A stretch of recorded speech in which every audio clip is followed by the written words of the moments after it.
la pantalla porque quiero mostrarles el tema que preparé.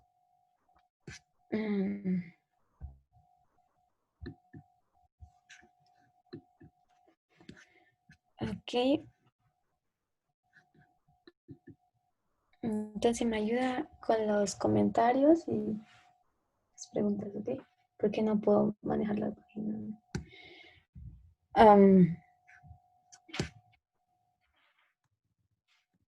Yo llamé, mi tema se llama Barack Obama. Y lo que yo quiero estudiar con ustedes es el comienzo de la hora de los netineos, cómo él comenzó la hora de los netineos. Y yo me puse a investigar un poco sobre él porque él puso reformas de la cual en los Estados Unidos, él hizo reformas en los Estados Unidos porque de la cual muchos americanos comenzaron a protestar o a quejarse o a sentir disconformidad. Entonces, yo quería saber en qué realmente se basaba él para hacer su política. Entonces, fui al comienzo de su historia de Barack Obama y vi de dónde él era, de dónde venía y cuál era su política cuando él ingresó cuando él se postuló como presidente de los Estados Unidos. Y yo vi que su primer discurso que él tuvo fue en Illinois. Vamos a ver aquí. Fue en Illinois el 10 de febrero. Él lo tuvo ahí. Y él escogió ese lugar para hacer su primer discurso de apertura como candidato a los Estados Unidos en conmemoración a la obra de Abraham Lincoln. Porque Abraham Lincoln también él había dado ahí en Illinois su primer discurso, o sea, no su primer, pero su discurso sobre la esclavitud. Entonces, yo quería saber cuál era la asociación que Barack Obama tenía con respecto a este pensamiento de Abraham Lincoln. Porque nosotros sabemos en el movimiento que si nos preguntan si Abraham Lincoln era bueno o era malo, nosotros podemos decir depende. Depende desde qué perspectiva, porque él abolió la esclavitud, sí, pero él preservó la segregación. Entonces, yo quería saber si en Barack Obama había alguna de esos indicios. Y estudié sobre su discurso, su primer discurso que él dio ahí, y encontré unas cosas bastante interesantes, la manera en cómo él proyecta la situación de los Estados Unidos bien al comienzo. Me pareció bastante interesante. Si ustedes tienen preguntas o quieren aportar algo, sería de ayuda para ustedes, ¿ok? Entonces yo voy a mostrarles, quiero que lean conmigo el artículo que yo encontré y ya lo traduje, pero no sé cómo salir de aquí. A ver si lo puedo encontrar. ¿Cómo salgo de aquí? Sí. ¿Mm? No sale.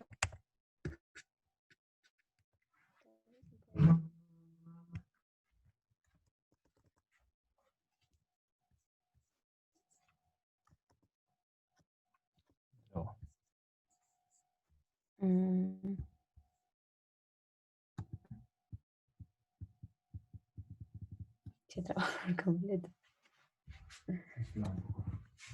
Bueno, se trabó el computador, así que vamos a esperar un poquito.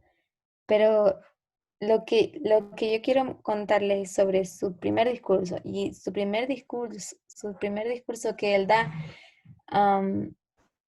bueno, tal vez introducir un poco de la historia. Cuando él se postula como presidente, uno de sus primeros escándalos en el cual él estuvo envuelto es que él llevaba una política de antirracismo, de igualdad. Él presentó esa política y poco tiempo después él tuvo él presenció un discurso de su pastor que se llamaba Jeremiah Wright, y él hace un discurso religioso, un sermón religioso completamente racista. Y inmediatamente ante esa situación, porque todos asociaron, espera ahí, ese es el pastor de la iglesia de Barack Obama, y de repente él está haciendo un discurso racista y Barack Obama viene con una política antirracista, entonces aquí como parece haber engaño. Entonces, para eliminar esos comentarios o esa duda sobre la política de Barack Obama, lo que él hace es responder a ese, al pastor de manera pública. Él llama la atención, se puede decir, llama a la reflexión. Él reprende al pastor Jeremiah y él le pide que él lo sanciona y él dice, um, si yo fuera ustedes, él dice a la población, si yo fuera ustedes quienes escuchen ese sermón de, de un pastor, pues obviamente, igual que ustedes, yo me pondría en esa misma situación. Actuaría, reaccionaría de la misma manera, o sea, en contra del pastor, en contra de la religión, digamos. Y él dice, y él lo que hace es um, lo que él hace es explicar. Él dice, él ya había escuchado muchas veces al pastor hacer comentarios racistas o cosas así, pero también, o sea, también había escuchado que él tenía ideales políticos errados, equivocados. Entonces, cuando todo se lanzó contra ese pastor, lo que hace Barack Obama en ese momento es tratar de explicar y conciliar. Y me llamó mucho la atención cómo él lidió con ese asunto. Pregunta tal vez que tengo para ustedes es, ¿cómo ustedes lidiarían con esa situación?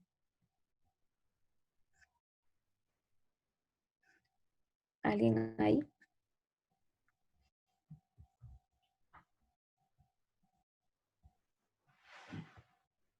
Disculpe, hermana, ¿puede volver a repetir? Es que me fui a hacer algo.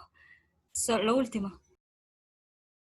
Si ustedes estuvieran frente a la situación en la que estaba Barack Obama, donde ustedes escuchan a su pastor hacer comentarios racistas o dar un sermón racista en público, y ustedes están, por ejemplo, si ustedes escuchan a un pastor adventista presentar un sermón racista o con algún tipo de discriminación, alguna connotación de discriminación, ¿cuál sería ustedes su reacción? Considerando que ustedes son parte del movimiento y que ustedes están pendientes del tema de la igualdad, están conscientes de ese tema y la importancia que tienen. Yo quisiera saber cuál sería su reacción de ustedes con el pastor, hacia el pastor.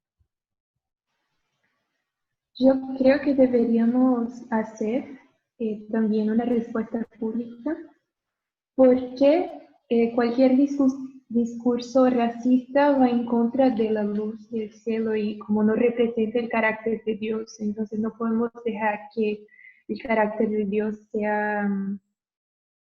no sea representado bien. Pero ¿cómo harías eso?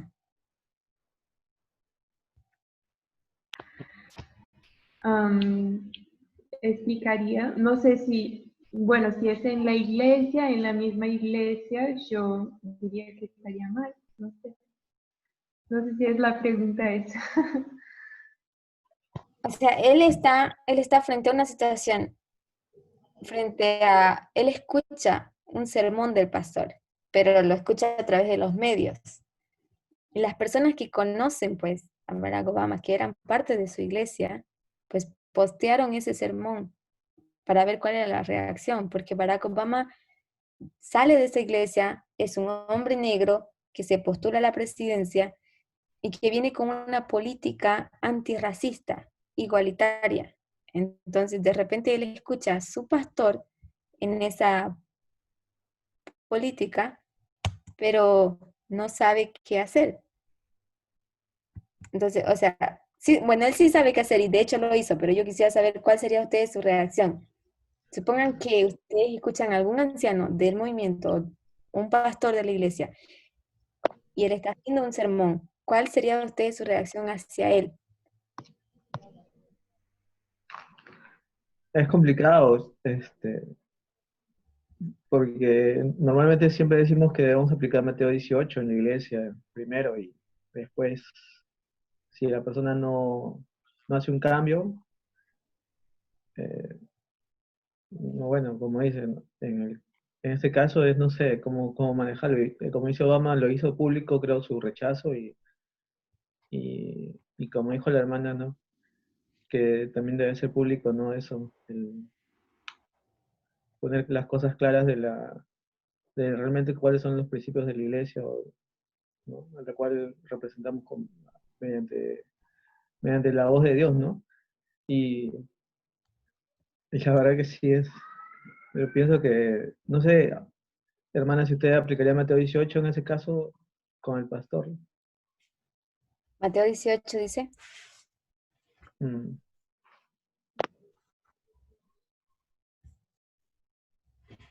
¿tienes, ¿tienes en mente Mateo 18?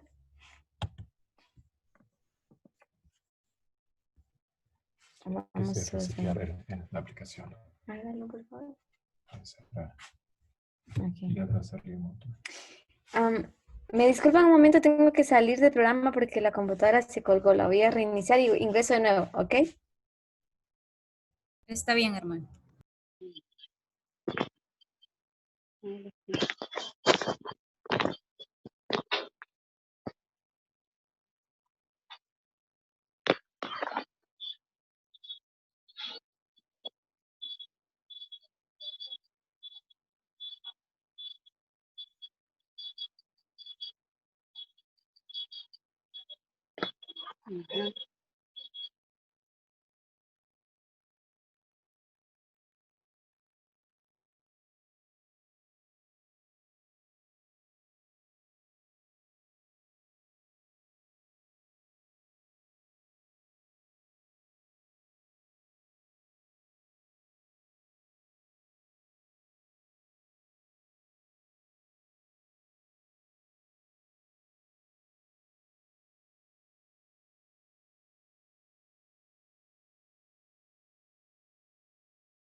Ya volví.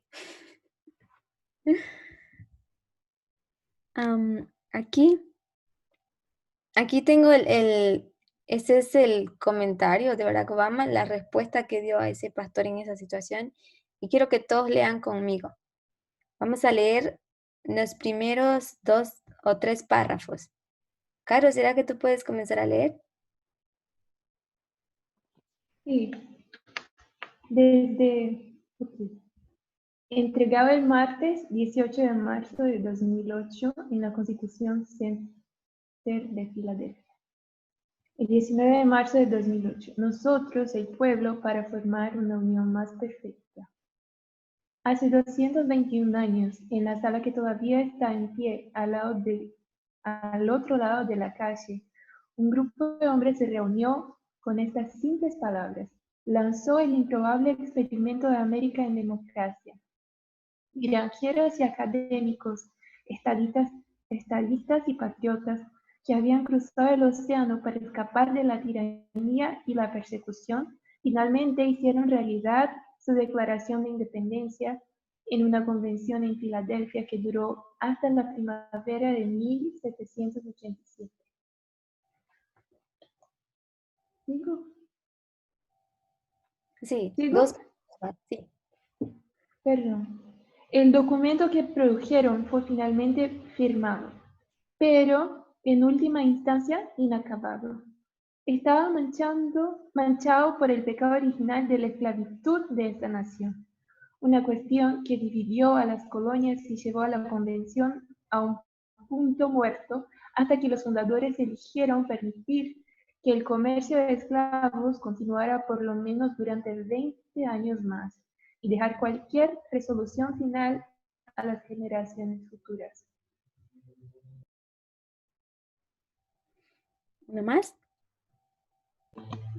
Por supuesto, la respuesta a la cuestión de la esclavitud ya estaba incluida en nuestra Constitución, una Constitución que tenía en su núcleo el ideal de la igualdad de ciudadanía ante la ley, una Constitución que prometía a su pueblo libertad y justicia, y una unión que podía y debía perfeccionarse con el tiempo. Fíjense que en esos primeros párrafos, la visión que Barack Obama tiene sobre su país, la visión que él tiene para reformar a su país, para corregir a su país, es bastante similar a la que nosotros como movimiento tenemos. Fíjense que él dice que cuando los emigrantes, dice granjeros y académicos, estadistas y compatriotas se habían reunido para finalizar, digamos, la Declaración de Independencia, eso fue en 1787, ellos ya tenían visiones de cómo debería ser Estados Unidos. Pero él dice, finalmente estaba firmado, pero en la última instancia estaba inacabado, porque estaba manchado por el pecado de la esclavitud en esa nación. Y es exactamente lo que quería que ustedes miren, él dice el pecado original de esa nación. Él no dice que es la corrupción, él no dice que son malos líderes, él dice el pecado original es la esclavitud de esta nación. Fíjense que Barack Obama, él ya había identificado bien al comienzo el daño de la nación. Y solo un presidente, desde mi perspectiva, no sé ustedes, me dicen su opinión, pero solo un presidente que tiene identificado cuál es el problema es capaz de dar una solución. Pero muchos ni siquiera reconocemos el problema, no sabemos cuál es la temática del asunto, del conflicto. Por ejemplo, yo puedo preguntar muchas veces a mis estudiantes, yo les pregunto, le digo, por ejemplo, explícame cuál era el conflicto, cuál era el tema de la guerra de Irak, y ellos no me pueden decir, porque nosotros sabemos que había una guerra entre Irak, era una guerra de procuración y muchos otros detalles, pero no entendemos realmente cuál era el punto. Y me llamó la atención que Barack Obama, él sí identifica bien al comienzo de su gobierno, de su gestión, el pecado, cuál es el error, la falla en los Estados Unidos. Y él dice que lo que eso había causado, él dice, dividió las colonias y llevó a la convención a un punto hasta que los fundadores eligieron permitir el comercio de esclavos. Ese fue el error que ellos no se pueden dar el lujo de cometer ahora. Pero nosotros vemos eso. Y él dice aquí la siguiente: la respuesta a la cuestión de la esclavitud ya estaba incluida en nuestra Constitución, una Constitución que tenía el núcleo ideal de la igualdad. Fíjense, y él lo llama su núcleo ideal de la igualdad. Él dice igualdad y ciudadanía antes que una ley, una Constitución que prometía a su pueblo libertad, justicia y una unión que podía y debía perfeccionarse con el tiempo. ¿No es eso lo mismo que nosotros enseñamos? Cuando nosotros entendemos en el tema de la igualdad, en la línea de los sacerdotes, nosotros sabemos que automáticamente el pueblo se va a unir y los que no lo entienden han de ser separados, por sí mismos se separarán. Por ejemplo, en la cuestión de que Barack Obama está aquí con el pastor en esa situación, fue el pastor quien se separó, porque él declaró su convicción, que nadie esperaba realmente. Pero continuamos leyendo. ¿Algún voluntario para continuar leyendo? Yo, Adelante.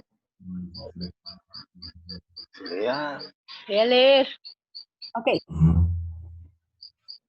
Y sin embargo, las palabras en un pergamino no serán suficientes para liberar a los esclavos de la esclavitud o proporcionar a los hombres y mujeres de todos los colores y credos sus plenos derechos y obligaciones como ciudadanos de los Estados Unidos. Lo que se necesitaría eran americanos en generaciones sucesivas que estuvieran dispuestos a hacer su parte a través de propuestas y luchas, de protestas y luchas en las calles y en los tribunales, a través de una guerra civil y la desobediencia civil, y siempre con gran riesgo, para reducir esa brecha entre la promesa de nuestros ideales y la realidad de su tiempo. Un párrafo más.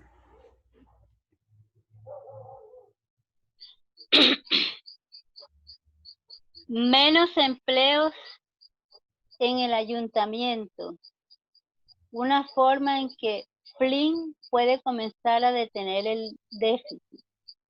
Esta fue una de las tareas que nos propusimos al principio de esta campaña, continuar la larga marcha de los que nos precedieron, una marcha por una América más justa, más igualitaria, más libre, más solidaria y más próspera. Elegí presentarme a la presidencia en este momento de la historia, porque creo profundamente que no podemos resolver los desafíos de nuestro tiempo a menos que los resolvamos juntos, a menos que perfeccionemos nuestra unión, entendiendo que podemos tener historias diferentes, pero que tenemos esperanzas comunes, que podemos no parecer iguales y que podemos no haber venido del mismo lugar, pero que todos queremos avanzar en la misma dirección hacia un futuro mejor para nuestros hijos y nuestros nietos. Ok, fíjense, ¿qué es lo que él dice que se necesita para cambiar América?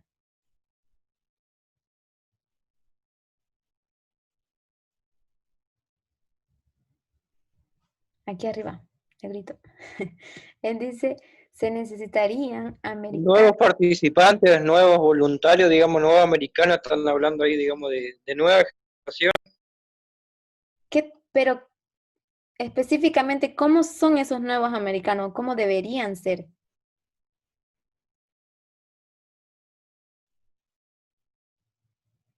O sea, practicando los principios de igualdad, de justicia social y sí, y que sean unidos, todos iguales. Ese párrafo, él comienza, ¿perdón? Se cortó. Revolucionarios. ¿Se escucha? Visionarios, Revolucionarios. revolucionarios. Ajá. Fíjense, Barack Obama dice en el anterior que la Constitución de los Estados Unidos ya tenía en su núcleo el ideal de la igualdad. Tenía eso. Ahora él dice, pero no era suficiente plasmarlo en un pergamino para liberar a los esclavos de la esclavitud. No era suficiente, él dice, lo que se necesitarían eran americanos en generaciones sucesivas. Fíjense que Barack Obama no era una persona que pensaba que en su gestión él lograría ese cambio. Y me llama mucho la atención eso porque nosotros pensamos, entendemos una cosa y ejecutamos el cambio y pensamos, vamos a ver inmediatamente el cambio. Pero él él entendía la situación y el conflicto en que estaba Estados Unidos. Pues no iba a ser fácil que los americanos renunciasen a la idea de la esclavitud. Hermana Solange, Fuerte. Dígame, hermana.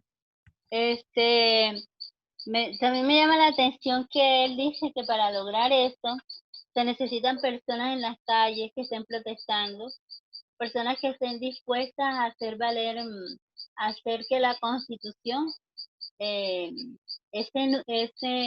principio por el cual ella fue establecida, el principio de igualdad, entonces que los ciudadanos estadounidenses defendieran esos derechos.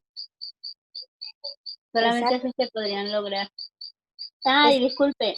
Y me llama la atención de esto, me parece tan bello, porque igual nosotros estamos llamados a apoyar estas causas.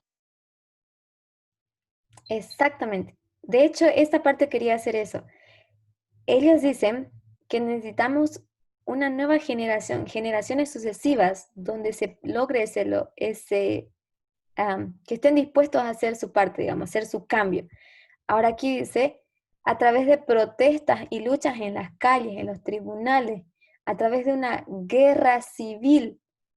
Él está diciendo, mira, si tú tienes esa convicción, hasta la guerra tienes que ir con tal de defender tus derechos. Él dice, y la desobediencia civil, tienes que ser capaz incluso de levantarte contra tu gobierno, porque él está diciendo, y la desobediencia civil.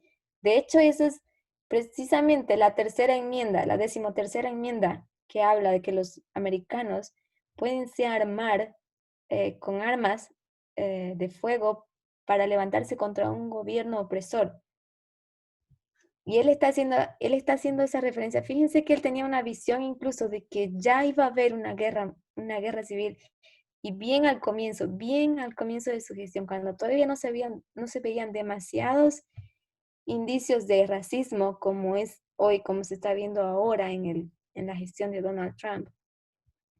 Y él dice, y siempre con gran riesgo, para reducir esa brecha entre la promesa de nuestros ideales y la realidad de su tiempo.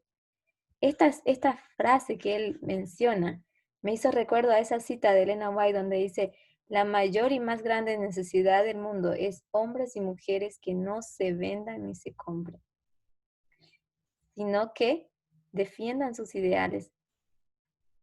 Y sean leales como la brújula al polo. Amén. Exactamente. Pues él está diciendo eso, él está llamando a nosotros a adquirir conciencia. Entonces él dice aquí, en el siguiente párrafo dice, esta fue una de las tareas que nos propusimos al principio de la campaña. Fíjense que su campaña venía con esa ideología. Es completamente diferente a la que los otros políticos tenían. Venía él claramente con algo completamente diferente. Y tal vez por ser tan diferente, era que hacía que el pueblo no le fuese fácil aceptar los cambios, no le fuese fácil reconocer. Me hizo recordar también a la historia de Jesús o de Juan el Bautista. Cuando ellos se presentan, ellos vienen con una interpretación completamente nueva de las escrituras. Ellos hablan de lo mismo, pero lo explican de manera diferente. Y Barack Obama hace lo mismo. Él quiere hacer América grande de nuevo, pero él nunca usa esa frase. Él dice, vamos a hacerla próspera. Y ya lo vamos a ver más adelante, cómo él usa esa frase. Pero él pone en marcha un ideal que tenían los antepasados. Y él está haciendo referencia a Abraham Lincoln, porque él estaba en Illinois y él dice al comienzo de su gestión, en la calle de al frente todavía existe la sala donde ellos se reunían para firmar la Declaración de Independencia. Entonces él está haciendo esa referencia, dice, debemos continuar la larga marcha de los que nos precedieron, una marcha por una América más justa, más igualitaria, más libre, más solidaria y más próspera. Aquí, él habla de prosperidad, él no habla de hacerme América grande de nuevo. Yo creo que Barack Obama jamás hubiese usado esa frase porque él sabía de dónde, qué significaba ser grande de nuevo. Me gustaría aportar algo acá. Él sí, en esa frase, él está entendiendo qué es lo que va a hacer a Estados Unidos más próspero. Y es los principios de justicia, de igualdad y de libertad. Eso era lo que lo iba a hacer a América Grande. A diferencia de Trump, que lo que va a hacer América Grande es lo contrario. Claro, nosotros sabemos que el eslogan de Hagamos América grande de nuevo, Make America Great, Great Again, eso viene de Alemania, de Rusia, ¿no? No sé, muchos presidentes americanos usaron varios. Sí, pero creo que la No, primera pero- vez se usó en Rusia, cuando ellos querían hacer a Rusia grande de nuevo en la revolución. No. Ah, no, sí, Alemania, perdón, fue Hitler. Entonces, pero él venía con esa mentalidad de oprimir a todo mundo y él quedar como una supremacía. Entonces, esa frase tiene esa connotación. Puede sonar linda, puede sonar inspiradora y reconstructiva, pero si tú no conoces su historia de esa frase, entonces puedes quedar como muchos, confundidos y quedan del lado de Trump porque no conocen historia. Pero fíjense que él no usa esa expresión y él usa esa expresión próspera. Y hace 2 días yo tuve un estudio con mis estudiantes y estudiamos en la Biblia lo que significaba prosperidad. Y prosperidad significa bendiciones o protección de Dios en diferentes textos bíblicos. Pero yo veía que él estaba buscando, o sea, el concepto que él tiene es un concepto que como iglesia nosotros ahora comprendemos. Y ese fue su motivo por el cual él se postula como presidente. Y fíjense qué dice aquí abajo.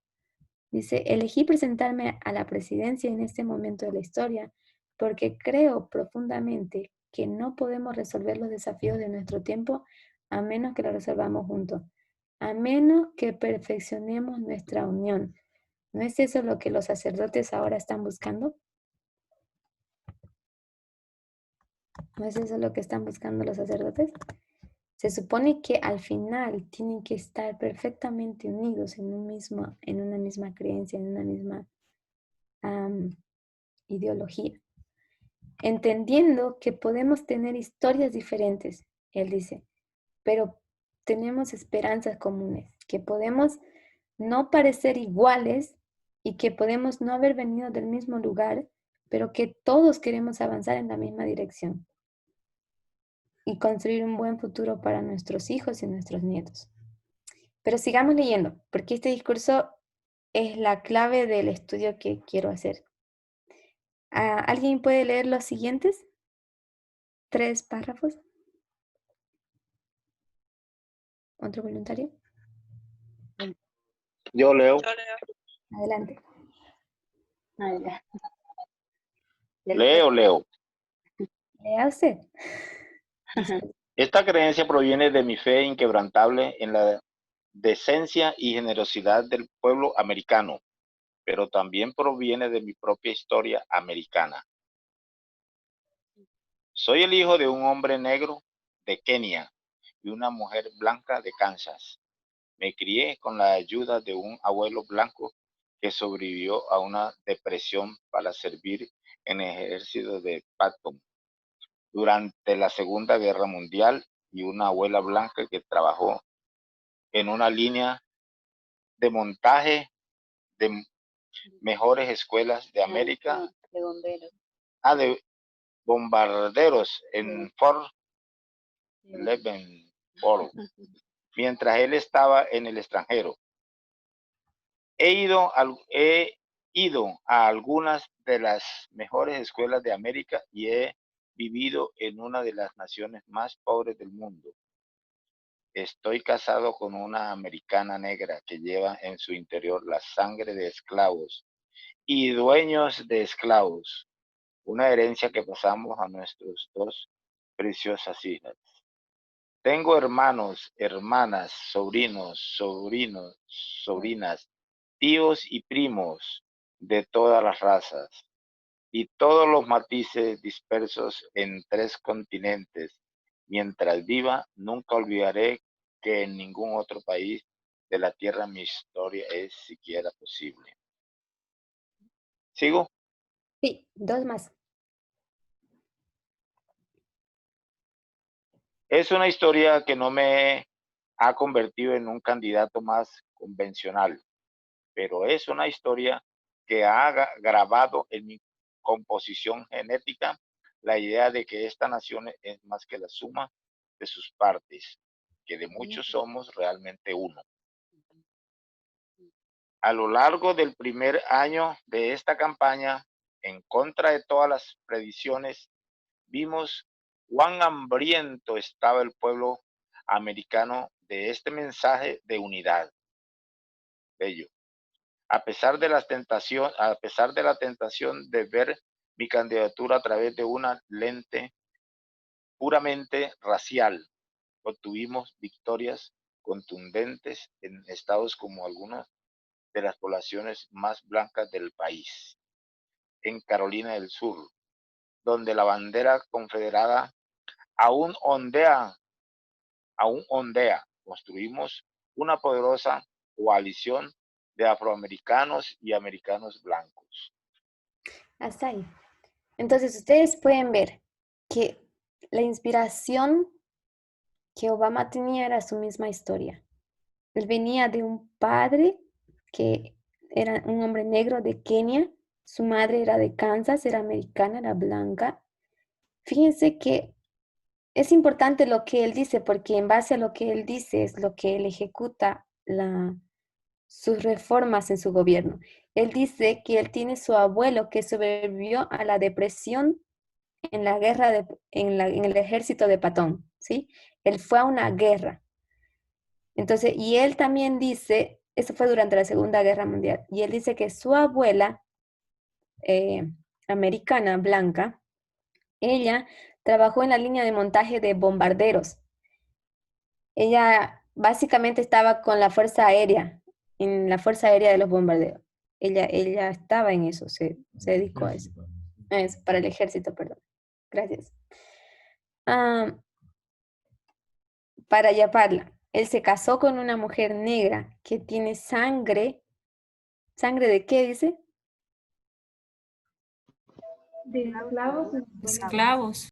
Sangre de esclavos y dueños de esclavos. Fíjense que él está hablando bien de adentro de la herida de Estados Unidos. Tiene células de memoria, hermana. Exactamente. Y él no se avergüenza de esa historia, eso sí, eso es importante. Él no se avergüenza de esa historia. Él dice que se hizo candidato y aún en la candidatura él sufrió asuntos de discriminación racial por ser de color. Y más adelante va a contar su historia de cómo es que él sufrió racismo. Dice, en su campaña, a pesar de que habían predicciones que él no iba a ganar porque supuestamente Estados Unidos es un país de blancos gobernado por blancos, jamás un hombre negro usaría la silla presidencial o llegaría a alcanzar el cargo más alto. Pero contra todas esas predicciones, él logró victorias contundentes. Especialmente él dice Carolina del Sur. En Carolina del Sur estaban la mayor oposición, o sea, para Barack Obama. Pero él ahí, con la política que él tenía, él logró construir coaliciones, o sea, alianzas de afroamericanos y americanos blancos. Y a mí me llamó mucho la atención cómo es que él logró eso en medio de una ciudad donde el racismo es más prominente. Entonces, más adelante él va a explicar y quiero que ustedes sigan atendiendo en la lectura. Entonces, ¿quién era la otra hermana que quería leer? 3 párrafos también.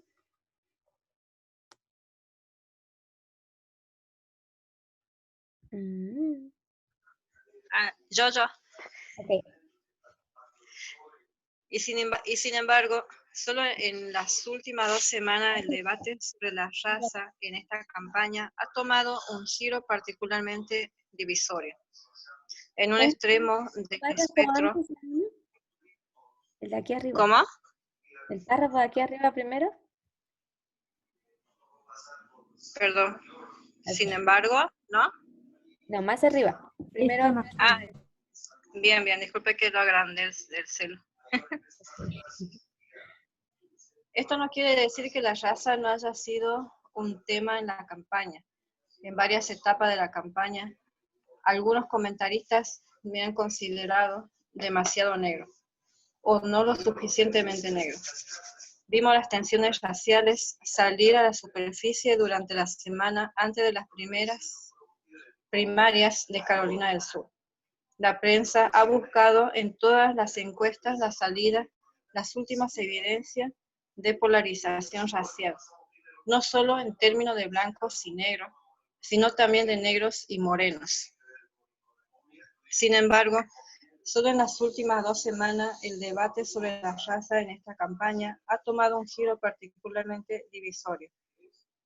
En un extremo del espectro, hemos oído la implicación de que mi candidatura es de alguna manera un ejercicio de acción afirmativa que se basa únicamente en el deseo de los liberales de la compra,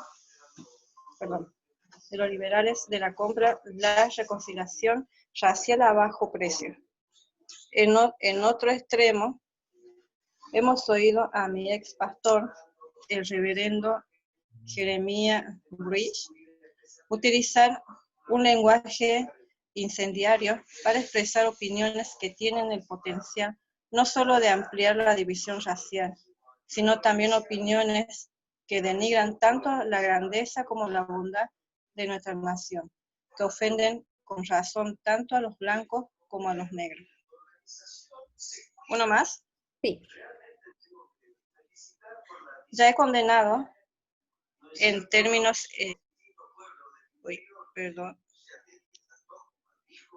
inequívocos las declaraciones del reverendo Briggs que han causado tal controversia. Para algunos, las preguntas persistentes permanecen. ¿Sabía yo que él era un crítico ocasionalmente feroz de la política interna y externa de Estados Unidos? Por supuesto. ¿Alguna vez le oí hacer comentarios que pudieran considerarse controvertidos mientras yo estaba en la iglesia? Sí. Estaba muy en desacuerdo con muchos de sus puntos de vista políticos, absolutamente. Así como estoy seguro de que muchos de ustedes han oído comentarios de sus pastores, sacerdotes o rabinos con los que no están de acuerdo. Ok. Fíjense, él conoce el racismo. ¿Cuál era la manera en que él fue discriminado durante su campaña?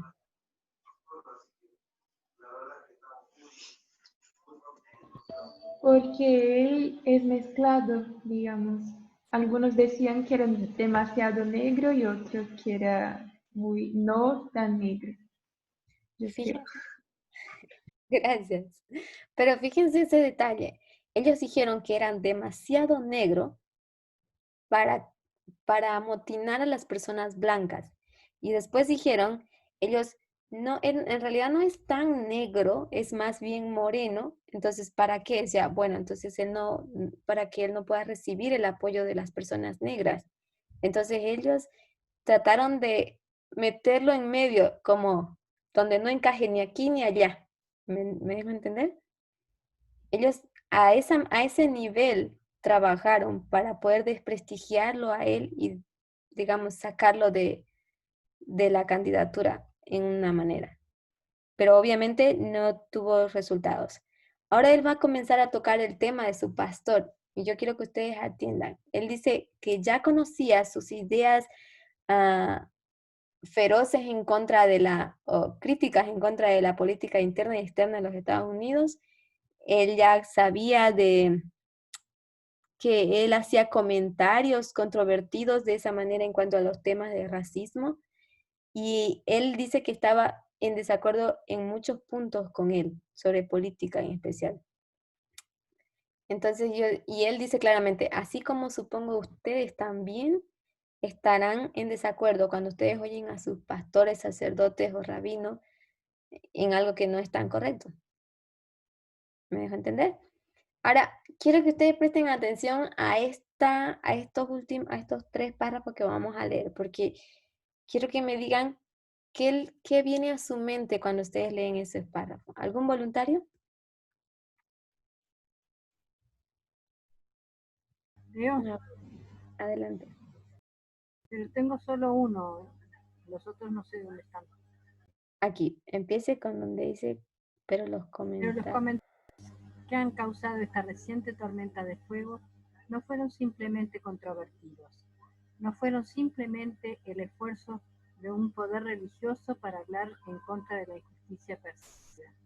En su lugar, expresaron una visión profundamente distorsionada de este país, una visión que ve el racismo blanco como endémico y que eleva lo que está mal en América por encima de todo lo que sabemos que está bien en América.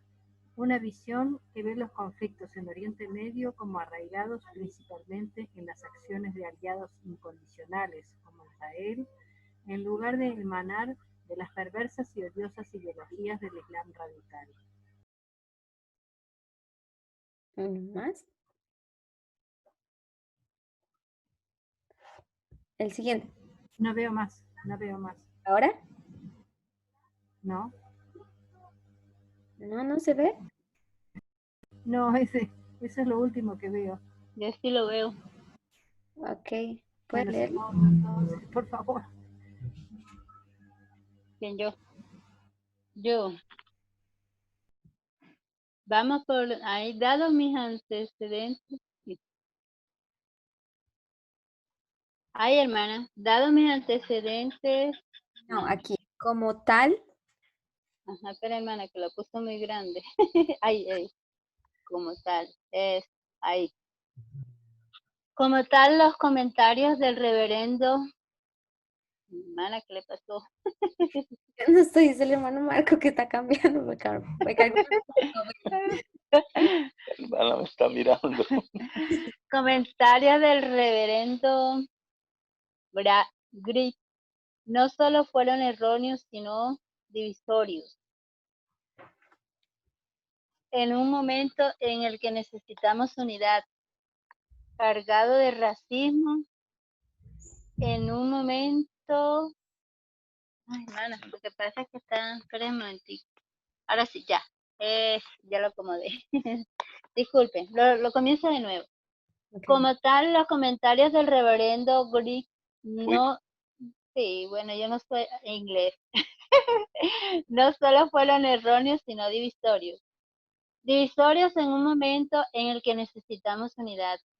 Cargados de racismo en un momento en que necesitamos unirnos para resolver un conjunto de problemas monumentales. 2 guerras, una amenaza terrorista, una economía en declive, una crisis crónica de la atención sanitaria y un cambio climático potencialmente devastador. Problemas que no son ni negros ni blancos, ni latinos ni asiáticos, sino que son problemas que nos afectan a todos. ¿Sigo? Hasta ahí, vamos a parar ahí. ¿Qué les dice el primer párrafo?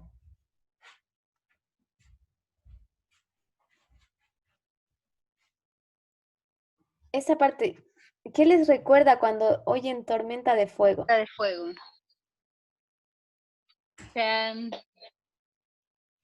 ¿Viene algo a su mente? Sí, hermana, me recuerda, me recuerda eso a la visión de la hermana White de las bolas de fuego. Nashville. Sí. Fíjense, él... Realmente eso se refiere a eso. Exactamente. Fíjense, recientemente, no recientemente, hace un par de semanas atrás, el hermano Parmenter explicó Nashville. Y él dice que Nashville está al sur de los Estados Unidos. Y él dice, y ahí es uno de los el sur de los Estados Unidos es donde radica el asunto de la esclavitud, del racismo. Es ahí donde más asunto. Ahora, ante el comentario de ese pastor, fíjense que Barack Obama, él hace la comparación y dice, él la llama ese comentario, esa revolución que causó ese comentario, que viene de un líder religioso, él lo llama una tormenta de fuego. ¿Y qué acontece en la tormenta de fuego? ¿Recuerdan esa visión de Elena White? ¿Qué acontece? Había un grupo que sabía que eso iba a acontecer, pero no dijo nada. Y el otro grupo que no sabía, entonces cuestiona a ese grupo y dice, si ustedes sabían, ¿por qué no nos avisaron? ¿Verdad? Fíjense que Barack Obama, desde el comienzo, él tiene muy fuerte la connotación, los términos que como adventista y como movimiento nosotros estamos usando. A mí me llevó también exactamente a pensar esta expresión que él usó, tormenta de fuego, porque en Nashville son bolas de fuego que caen. Y siempre que ustedes lo ven dibujar, o lo pueden, por lo menos yo lo imaginé siempre como una lluvia de fuego. No sé ustedes cómo imaginaron eso, pero me pareció, me pareció muy fuerte esa asociación que él hace. Él dice, no fueron simplemente el esfuerzo de un líder religioso para hablar en contra de la injusticia percibida. Se expresaron una visión profundamente distorsionada de este país. ¿Cuál es la visión distorsionada que tienen de ese país?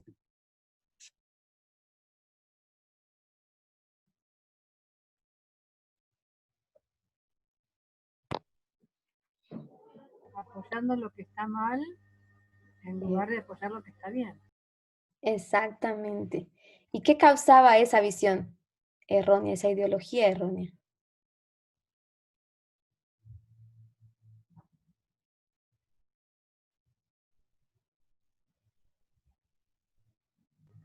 El conformarse con el racismo, como que es algo que no puede superarse. Exactamente. Ahora, fíjense, él dice aquí que esa visión causaba división en el momento más inoportuno. No puede haber división. Igual nosotros como movimiento estamos en un momento donde la división es lo peor que puede acontecer, porque estamos hablando de separación de trigo y cizaña en nuestro movimiento. Pero estamos hablando, digamos, a nivel sacerdote, se puede decir todavía, ¿verdad? Pero fíjense que también él asocia esa visión con qué, desde aquí. Él dice, una visión que ve los conflictos en Oriente Medio como arraigados principalmente en las acciones de los aliados incondicionales como Israel, en lugar de emanar de las perversas y odiosas ideologías del Islam radical. ¿Qué es lo que está haciendo aquí?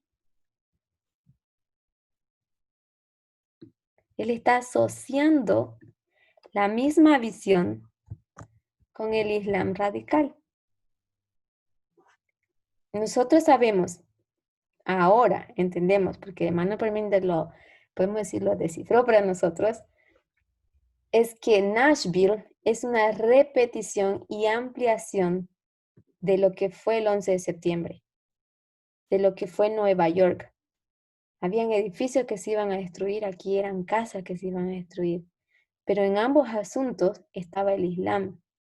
Y fíjense que él también hace la asociación con el Islam. Yo no sé cuál es la perspectiva que ese hombre tenía, pero tenía muy clara la idea. Claro, Usted, hermano, estaba siendo dirigido por Dios, porque Dios está al definitivamente. control. Por eso llamé a mi presentación el comienzo de la obra de la obra de los netineos, porque el Señor comenzó en los netineos con Barack Obama, implementando reformas, que ahora todas esas reformas están tratando de ser anuladas por Donald Trump. Y él está haciendo completamente lo opuesto. Todo lo que él instituyó está tratando de destruirlo. Ahora, él aquí, fíjense cómo él aborda ese problema. Él dice, lo que causó, los comentarios que causaron, o lo que causaron los comentarios de el reverendo Wright, él dicen, son divisorios y están cargados de racismo y necesitamos nosotros unirnos, no necesitamos separarnos para luchar por una misma causa. ¿Recuerdan esa expresión? Me hizo recuerdo a ese versículo que dice, nosotros necesitamos alcanzar la unidad por la cual Cristo oró. Entonces, a mí me hizo mucho recuerdo de esa frase que él está hablando, la manera como él ve las cosas. Y él dice, estamos en medio de dos conflictos, dos guerras. ¿Cuáles eran las dos guerras que tenía Estados Unidos en ese entonces? Estamos hablando del 2009 para adelante. ¿Recuerdan a alguien? ¿Siria? Guerra con Medio Oriente, sí. Sí, pero ¿con qué países? Con Afganistán. 2008. Afganistán, una, y la Sí. otra es Y acuérdate. Irak. Irak. Y teníamos la amenaza de terroristas. ¿Quién eran los terroristas que estaban amenazando a Estados Unidos? ¿Recuerdan? Habían dos. Islámico, Sí, era Al-Qaeda. Al-Qaeda ¿Queda ahí? y ISIS. de ISIS. No, ISIS no. Sí, bueno, podemos decir que ISIS sí, pero tenía un personaje clave, muy famoso, que por años Estados Unidos estaba persiguiéndolo y finalmente lo capturaron en el 2014. Bin Laden. Osama Bin Laden. Yes. Perfecto. Fíjense que él está haciendo es, ahora él está viendo el declive de la economía de Estados Unidos. Es todo lo que nosotros como profecía definimos que va a ser el fin de los Estados Unidos. Fíjense, es una crisis crónica de atención sanitaria. Ahora con el COVID, pero de hecho este es el legado de Estados Unidos que dejó Obama. Él logró solucionar de todos estos puntos esta parte, la gran crisis crónica de la atención sanitaria. Él logró resolverlo con ese programa de Obamacare que él hizo, que él instituyó. Hay un cambio climático potencial devastador. Fíjense que incluso de la contaminación del cambio climático, la contaminación del medio ambiente, él toca todos los puntos que nosotros estamos hablando. Y él ya lo vio venir desde antes y nosotros aún demoramos. Dice problemas que no son ni negros ni blancos, ni latinos ni asiáticos. Fíjense que él también ya había entonces en ese principio, al principio de su gobierno, algún asunto con los asiáticos porque él lo menciona aquí. Y ahora con Donald Trump, pues los asiáticos son los que están sufriendo más y los de color, claro, la gente de color. Ahora aquí, ¿alguien más quiere leer para continuar? Yo. Adelante. Dados mis antecedentes, mi política y los valores ideales que profeso, no cabe duda de que habrá quienes no se conformen con mis declaraciones de condena. ¿Por qué asociarme con el reverendo Wright en primer lugar? Se preguntarán. ¿Por qué unirme a otra iglesia? Y confieso que si todo lo que supiera del reverendo Wright fueron los fragmentos de esos sermones que se han transmitido en un bucle interminable en la televisión y YouTube, o si la Iglesia Unida de la Trinidad de Cristo se conformara con las caricaturas que venden algunos comentaristas, no hay duda de que reaccionaría de la misma manera. Pero la verdad es que no es todo lo que sé del hombre. El hombre que conocí hace más de 20 años es un hombre que me ayudó a introducirme en mi oficina, introducirme en mi fe cristiana, un hombre que me habló de nuestras obligaciones de amarnos los unos a los otros, de cuidar a los enfermos y de levantar a los pobres. Es un hombre que sirvió a su país como infante de marina de los Estados Unidos, que ha estudiado y dado conferencias en algunas de las mejores universidades y seminarios del país, y que durante más de 30 años dirigió una iglesia que sirve a la comunidad, haciendo la obra de Dios aquí en la tierra, albergando a los sin techo, atendiendo a los necesitados, proporcionando servicios de guardería y becas y ministerios carcelarios y llegando a los que sufren VIH-Sida. ¿Está Ok. ahí? Fíjense que él hace frente ahora al problema. Él dice, reprende, amonesta al reverendo, pero él no se separa de él. Y fíjense, él es muy consciente. Él dice, si yo supiera los pedacitos de cosas solamente que él ha dicho, pues yo tomaría la misma actitud que ustedes de irme en contra de ese hombre. Pero él dice, yo no conozco solamente esa parte mala de él, también conozco la parte buena, toda su obra que él ha ayudado, todo lo que él hace. Pero definitivamente no justifica, pero él conoce.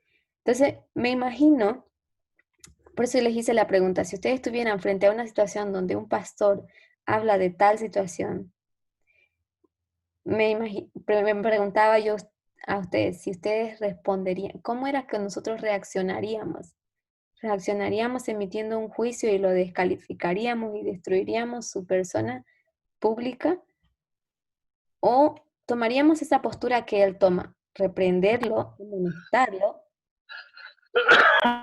Pues si estuviéramos en el tiempo atrás, unos años atrás, yo me hubiera parado allá, le hubiera dicho un poco de cosas, pero ahora, gracias a Dios, el Señor nos está diciendo que tenemos que tratar con amor, tratar Exactamente. de redimir. Fíjense que Obama, él trata de esa manera a su pastor, con amor. Él resalta también lo bueno que él ha hecho y él trata de no crearse prejuicios contra él, a pesar de que lo que él estaba diciendo podía causar un daño terrible en su candidatura o en su gobierno de él, porque él venía de esa iglesia. Entonces podría fácilmente la mente que no está acostumbrada a pensar positivamente o bien de las demás personas, sino que están familiarizados a asociar la información con teorías de conspiración, podríamos decir, ay, si todos en esa iglesia deben pensar de la misma manera. Tratamos de hacerlo todo en masa, ¿no? Entonces, fíjense que él mantiene sabe separar ese asunto. Es un asunto político, ideológico en el que él está errado. Puede ser por falta de información, no sabemos su pasado, qué asunto él tiene, una relación y por qué él piensa así. Pero de que está mal, está mal. Y él lo corrige y lo reprende. Pero también él dice, no se aparta de él, aún sigue cerca de él, porque por todo lo que él hace, todo lo que él enseñó. Él todavía tiene la esperanza de mostrarle, ahorita ya van a ver qué es lo que él le va a mostrar. Fíjense que él escribió un libro que se llama Los sueños de mi padre. Yo no lo leí, pero me vi la película. Y él lo que él hace es tratar de, tratar de restituir la igualdad. Todo lo que él sufrió en su familia, lo que él conocía del sufrimiento de su familia, de su abuelo, los trastornos de su abuelo. Disculpe, hermana, ¿lo escribió el presidente o habla de...? Ah, ok. De hecho, lo escribió él, el presidente creo que fue. Sí, creo que fue el presidente. Ajá. Y él escribió sobre el servicio que él hacía en la iglesia que se llamaba Trinidad. ¿Ok? Ahora fíjense lo que él dice. ¿Alguien quiere leer?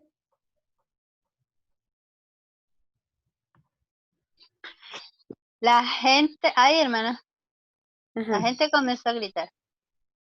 La gente comenzó a gritar, a levantarse de sus asientos y a aplaudir y gritar.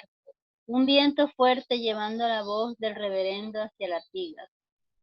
Y en esa única nota, esperanza, escuché algo más Al pie de esa cruz, dentro de las miles de iglesias de la ciudad, imaginé las historias de la gente negra ordinaria fusionándose con la historia de David y Goliat, Moisés y el faraón, los cristianos en la guarida del león, el campo de huesos secos de Ezequiel.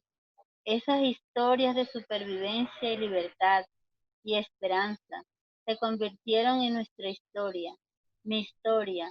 La sangre que se había derramado era nuestra sangre, las lágrimas nuestras lágrimas, hasta que esta iglesia negra, en este día brillante, parecía una vez más un recipiente que llevaba la historia de un pueblo a las generaciones futuras y a un mundo más grande.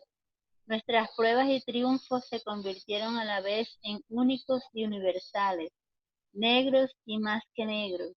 Al hacer la crónica de nuestro viaje, las historias y canciones nos dieron un medio para reclamar recuerdos que no necesitábamos para avergonzarnos de los recuerdos que todas las personas podrían estudiar y apreciar y con los que podríamos empezar a reconstruir. Fíjense cómo él asocia las historias. Si nosotros hablamos de un presidente protestante, creo que yo a Donald Trump nunca lo llamaría protestante. Más bien Obama tendría más ese perfil.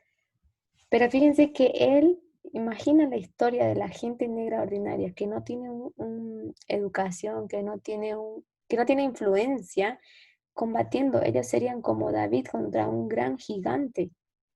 Pero aún comparándolo como David o como Moisés ante el faraón, él tiene la seguridad de que ellos son, que están con Dios, que Dios está con ellos. Me gusta esa parábola que él está contando sobre esa historia, esa asociación, ese paralelismo que él está haciendo.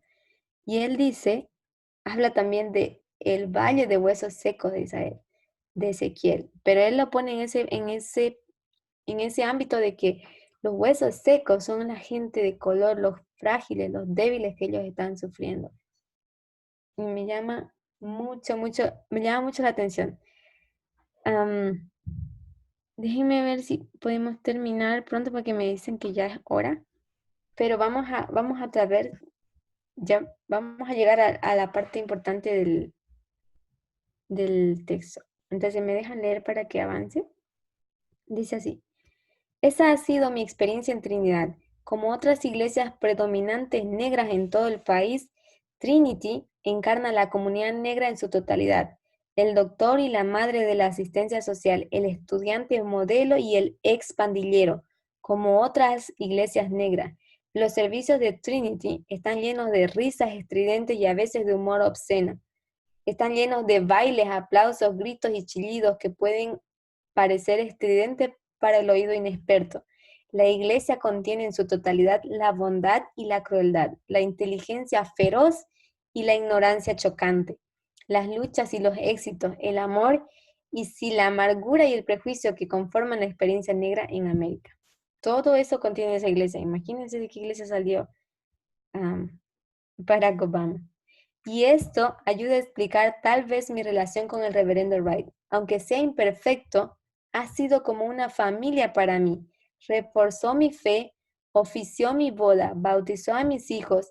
Ni una sola vez en mis conversaciones con él he oído hablar de algún grupo étnico o términos despectivos, o tratar a los blancos con los que interactuaba con cualquier cosa menos cortesía o respeto.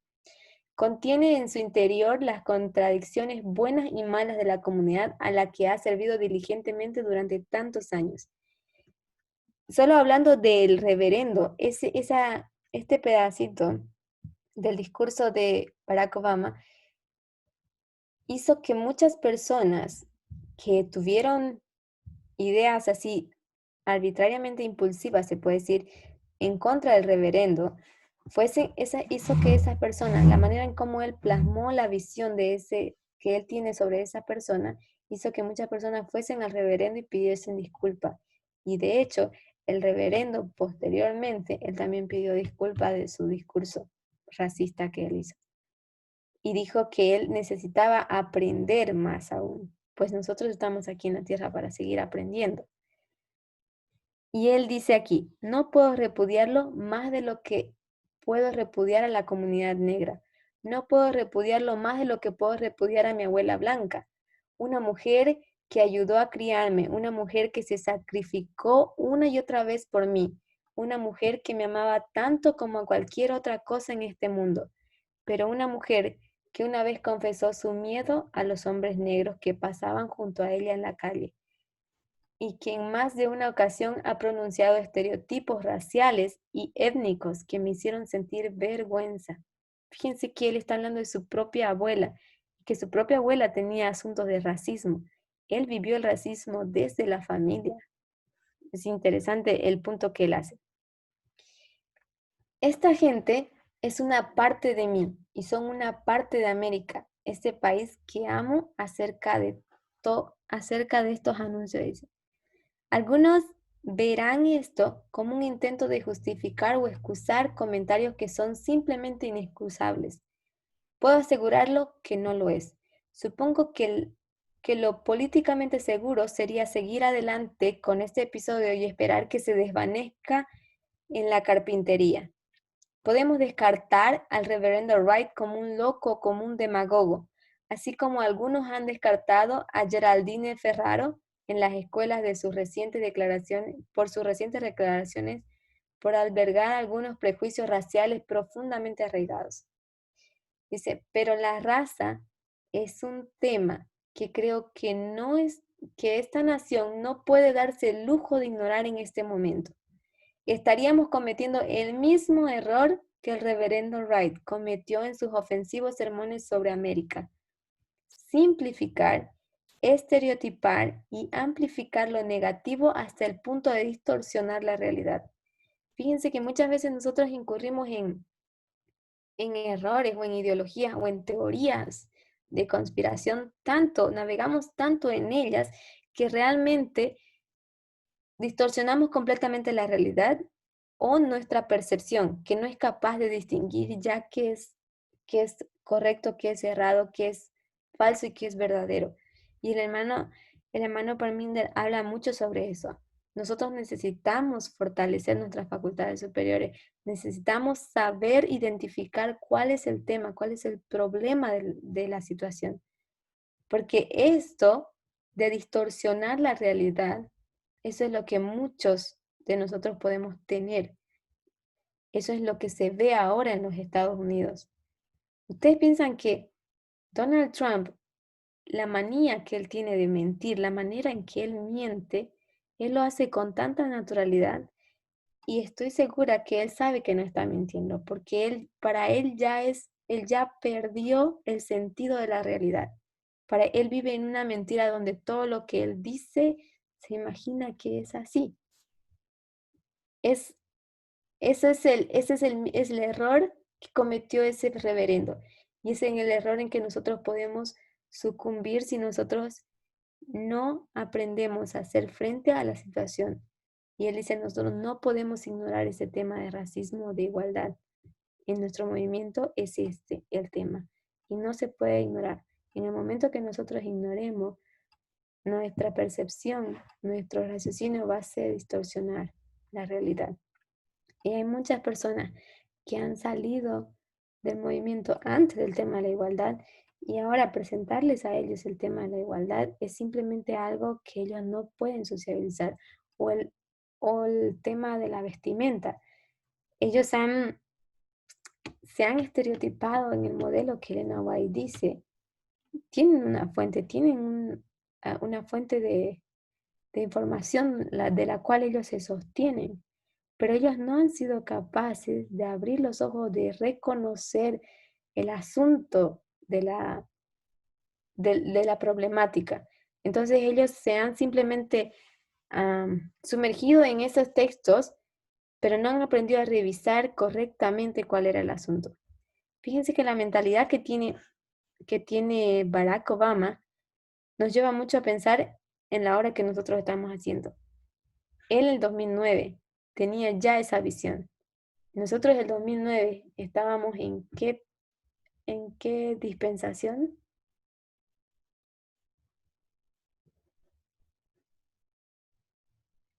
Estábamos todavía perfeccionando, era lluvia temprana, lluvia tardía, entrando a la lluvia tardía. Estábamos recién entrando a la lluvia tardía. Y nosotros estamos nosotros estamos ahora desarrollando estos conceptos y necesitamos entender. Y necesitamos hacer lo que Él nos dice. Necesitamos lo que el mensaje nos dice, que nosotros necesitamos levantar las voces de las personas que están sufriendo, que están siendo maltratadas. Y debemos impulsar ese cambio. Debemos aprender a protestar, pero no debemos protestar como los demás protestan. Nosotros, en la política que Barack Obama tiene, él hace reforma sanitaria. Él al principio, vamos a continuar leyendo en la próxima que tenga yo clase sobre este discurso, pero ustedes van a ver que él al principio, él propone a motivar a todos a hacer este cambio, que todos se motiven por ese mismo bien común que todos buscamos, la paz, digamos, en todo sentido en este caso, o la prosperidad. Pero en el transcurso de su gobierno, él ve que hay muchas personas que están cerradas en su idea y que no están dispuestas, no solo a no ayudar, sino que más bien a estorbar, a perjudicar, a detener, trabar la obra. De hecho, él tuvo muchas personas, muchos enemigos que le impidieron hacer a la obra que él había planteado. Pero logró hacer algunos cambios y sobre esos cambios vamos a estudiar la próxima vez. ¿Tienen alguna pregunta? Muy bueno, hermana. De hecho, está tan bueno que podría seguir, pero bueno, sabemos por la hora. Sin embargo, es muy interesante saber cómo los netineos han tenido esa luz. De hecho, he platicado con un netineo hace poco y él decía, daba una perspectiva de lo que Barack Obama hacía y mencionaba estas cosas. No todas, pero sí mencionaba y decía, realmente él ha sido un buen presidente. Él sí sabe lo que es la Constitución. Él sí la conoce. Y él decía, no entiendo por qué los cristianos podían estar en contra de él. Y ahora me queda más claro porque realmente Dios estaba guiando a los netineos y lo sigue guiando.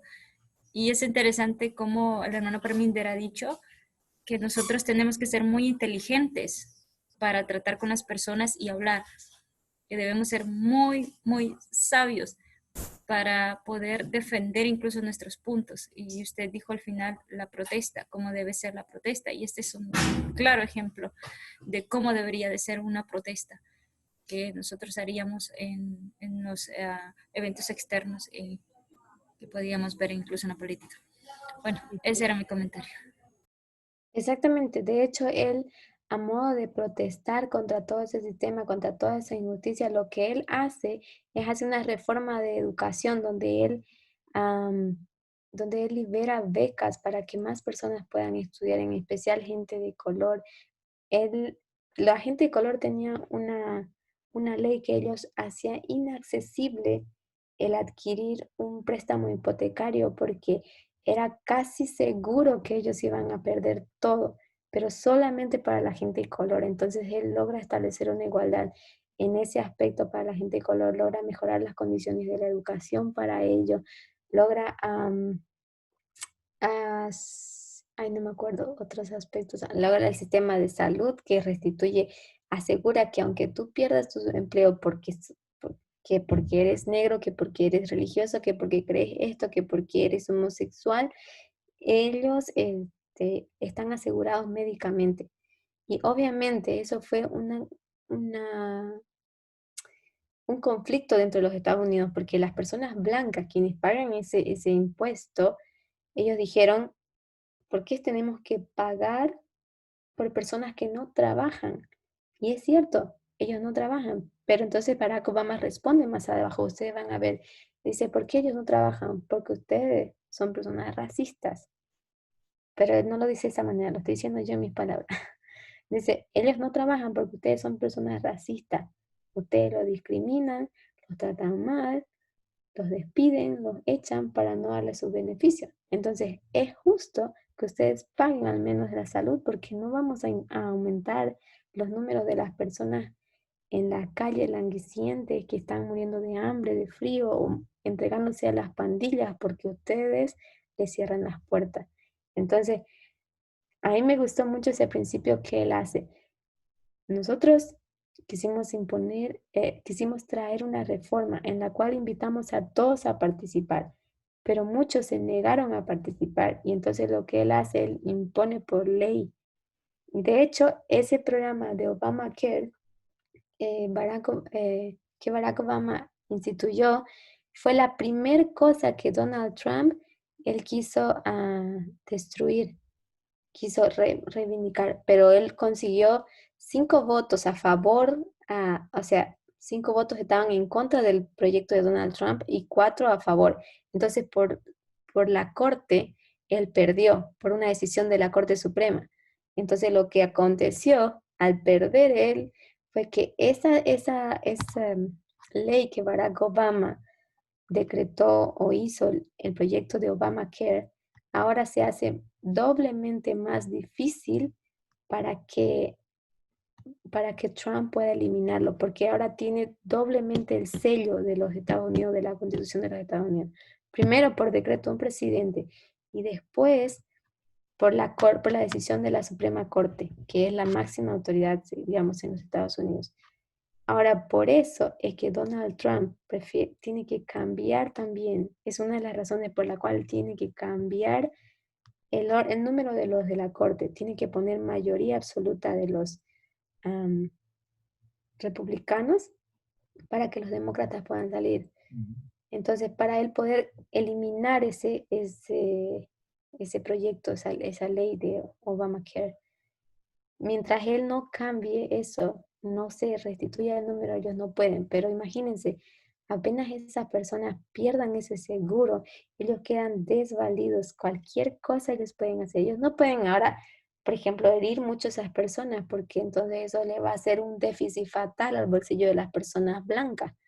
Entonces, tanto se tienen que preocupar forzosamente de las personas blancas como de las personas negras, porque si una persona negra se enferma, ahora sí le afecta a una persona blanca. Y es interesante la manera en que él lidió con ese asunto.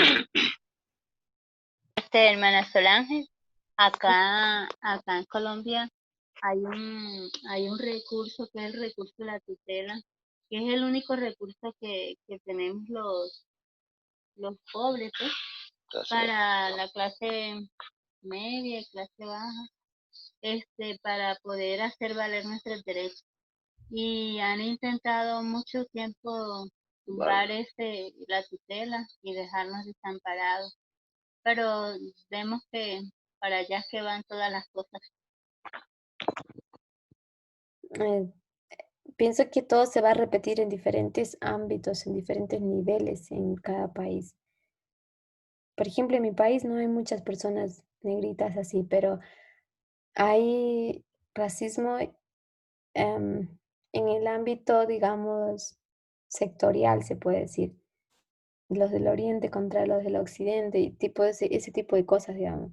Pienso que todos tenemos en nuestro país y eso, pues lo que acontece en Estados Unidos es solamente el inicio de lo que va a venir después entre nosotros, digamos. Es la señal que nosotros tenemos. Elena White lo dice, ¿no? Entonces, por eso... Yo quería agregar algo. Adelante. No, que yo soy de Argentina, digamos, y aquí no hay, digamos, no se ve esos problemas, digamos, el blanco contra el negro, pero sí, últimamente se está poniendo mucho de moda y está surgiendo en todas las provincias, digamos, es el más fuerte contra el débil, digamos, porque los policías se están aprovechando, se comen el abuso, digamos, por ser policía, y no sé, hay videos que están circulando que últimamente en el día de hoy o de ayer, digamos, que los policías sueltan así a la gente y le disparan por la espalda sin rencor, sin nada, digamos, viste, como un juego para ellos. Ujú. Exactamente, es lo mismo que acontece en Estados Unidos. Pues también es para nosotros saber que el Espíritu de Dios se está retirando lentamente. Aún no, pero esos son señales de así empieza, así va a empezar. Necesitamos nosotros entender qué es lo que Dios quiere, cuál es el plan y seguir su plan, porque en un momento vamos a estar sin el Espíritu Santo porque se va a retirar por la maldad de todas las personas que hay. Pero necesitamos recordar cuál es el propósito, entenderlo bien y recordarlo. Bueno, les voy a mandar el artículo para que lo lean. He puesto algunos artículos aquí que me parecieron interesantes. El libro es de Barack Obama, él escribió ese libro.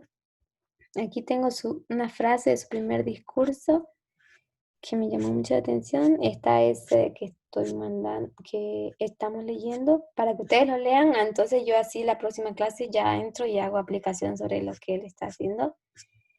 Y también está el conflicto, la razón por la cual había el conflicto de la guerra contra Irak, es lo que, según las palabras del del vicepresidente. Después está este artículo que dice cómo hacer en este momento el punto de inflexión un cambio real. Este artículo es el que recientemente sacó Barack Obama 2 días atrás, o ayer, tal vez. 2 días atrás, en respuesta a lo que Donald Trump hizo de mandar gasificar y atacar a las personas en respuesta a su amenaza de mandar perros a la gente de color para herir y lastimar. Entonces él vuelve y reitera aquí cuál es la solución. Y él dice, en la última instancia dependerá de una generación de activistas a dar forma a las estrategias que mejor se adapten a los tiempos.